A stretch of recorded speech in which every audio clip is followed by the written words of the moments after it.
Johnny Botak, salah satu pemimpin kelompok kriminal bersenjata atau KKB Papua, tewas dibunuh kubu pimpinan Lewis Kogoya di wilayah Tembagapura, Intan Jaya, Papua Tengah.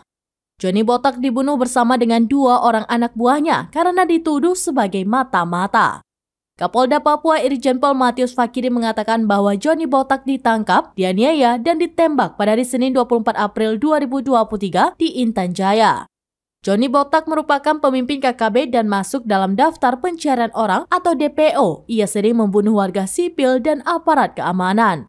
Wilayah operasi Johnny Botak berada di sekitar Tembagapura yang merupakan daerah penambangan PT Freeport hingga ke Intan Jaya.